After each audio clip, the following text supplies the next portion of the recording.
As an artist, you probably considered getting an art studio to make more space in your practice. It's a common interest that I hear from students, and I've been there myself. Having a private studio is such a wonderful way to incubate your projects and have the ultimate setup to create, but setting them up is a lot of work, and if you get into the wrong space, it can be a hindrance rather than a benefit. So in today's episode, I'm going to talk about 5 tips for how to find your dream art studio where you can stay for a long time and make all your own. Plus, at the end, I've included a power bonus about studio etiquette do's and don'ts that you won't want to miss. Hello, love. Welcome. My name is Jennifer Laurel Keller. I'm an acrylic and mixed media artist and instructor, and this is the Wild at Art Show. As I talk about today's topic, I'm working on a spread in my new vintage mixed media journal that I started from a ledger from the 1950s. The paper in this journal is pretty thin, so I glued 2 pages together to give it more strength, and I'm going to play around with this composition while we chat. And if you'd like to see more of my finished pieces, I'll leave a link to my online shop below.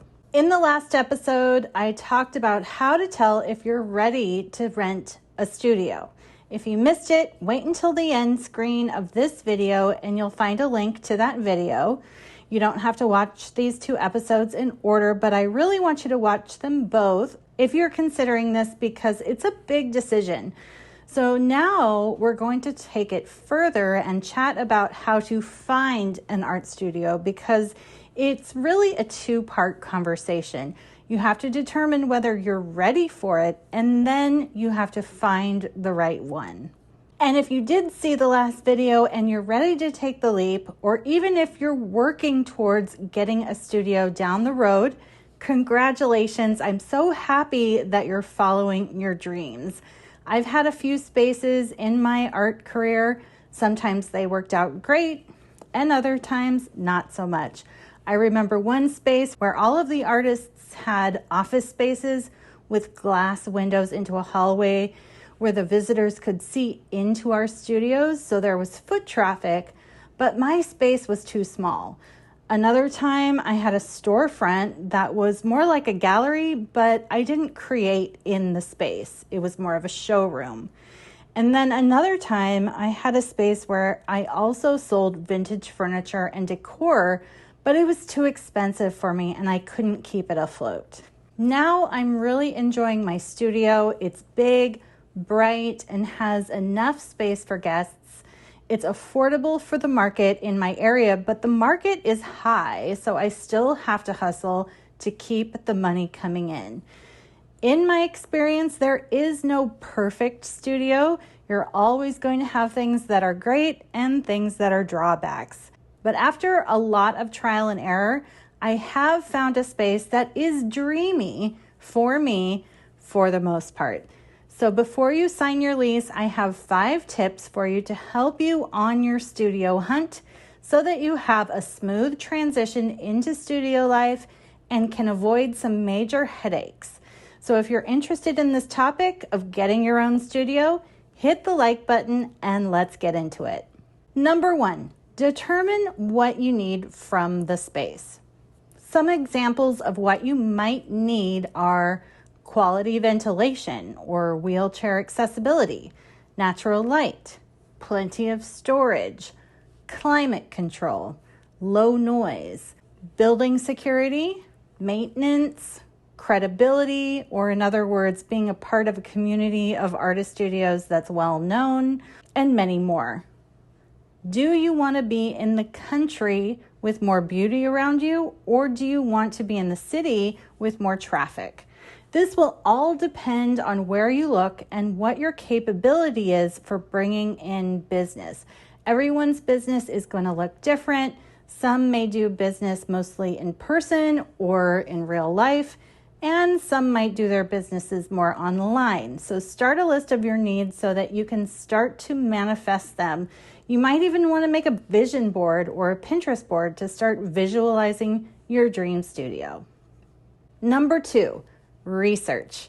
Ask around to people who have studios, tour places that have several artist studios, and talk to those artists.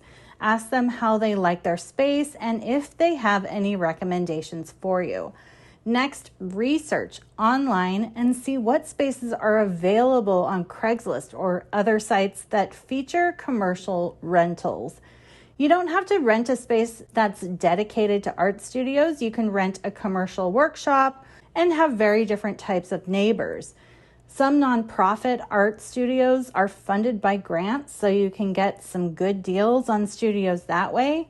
But then you have more competition for getting into the studio, as well as competition for art collectors within the building. So that's also something to keep in mind, but get a feeling of what the market is like and set realistic expectations about what you can afford. Okay, I have 3 more tips plus the power bonus, which is going to be about studio etiquette, do's and don'ts. If you're enjoying this conversation, I want to let you know that in the next episode of the Wild at Art Show, I'm going in depth about different types of art communities that you might like to join so that you can find like-minded people who appreciate fine art. So if you want to be sure and catch that, double check that you're subscribed to my channel and hit the notification bell. Number 3, be ready with your documents. Be prepared to fill out a rental application. The more credible the landlord, the more they will ask you before renting to you. This goes back to crunching your numbers and having a professional presentation. They will ask you about your art and your income, so be sure to know the answers. Just like renting an apartment, you'll need proof of reliability for someone to trust you on a lease. They might ask you for references. The more you can anticipate, the more you'll have an edge on the competition. Established art studios often have a waiting list, so be patient, get your ducks in a row, and put your best foot forward. Number 4, network. Finding an art studio is sometimes all about who you know. This will be easier if you rub elbows with people in the art community. Attend opening nights at exhibitions, events at studios, art fair, and that kind of thing, and make friends. Tell people that you're looking for an art studio, and I bet a lot of people will have advice for you. Ask around about who to talk to and get referrals up the chain of command for contacts who can help you get your foot in the door to the perfect studio for you. All right, I have a question of the day.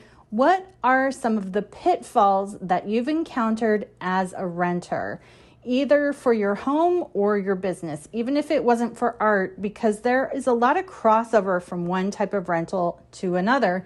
So let us know down in the comments. Number 5, say no if it doesn't feel right. You don't want to get into a studio that's too noisy, dark, or expensive. If the landlord seems shady or they insist on you sharing a space and you don't really want to, don't take it. These contracts are hard to get into and sometimes hard to get out of, so be sure and think it through. Sleep on your decision and make a pro and con list. You don't want to get stuck in the wrong situation. There are many horror stories of bad deals with art studios, so listen to your gut, but think with your head. If the first one doesn't work out, be patient. The right one will come along. If you're not sure if your art is ready to get a studio or you'd like to continue to grow as an artist, I do have over 30 acrylic and mixed media online classes on Skillshare. They're streamed on demand, so you can go at your own pace. And today I have a class review from Deb Buckingham, who took my class, Let Go and Layer with Mixed Media Journaling. Deb says, I was so intrigued by her teaching style. I had so much fun listening. She was amazing. I gathered my supplies, so I'm ready to get messy. She also said the class exceeded her expectations, and she recommends it for all levels. Thank you, Deb. I'm so glad you liked it, and I can't wait to see what you make in the class project section. And now for the bonus, studio etiquette do's and don'ts. All right, so Once you get into your studio, there are a few common etiquette, not hard and fast rules, but suggestions that I encourage you to follow to make your most out of your stay at the studio. So let's start with the do's. Do be professional. You want to follow the rules of your rental agreement, respect others' time and space, invite people over, be neighborly with your other tenants, create boundaries if you're in the middle of the project, teach people to respect your working time, maybe have an open studio, share your ideas for marketing and promotion to stand out as a leader in the group and add value.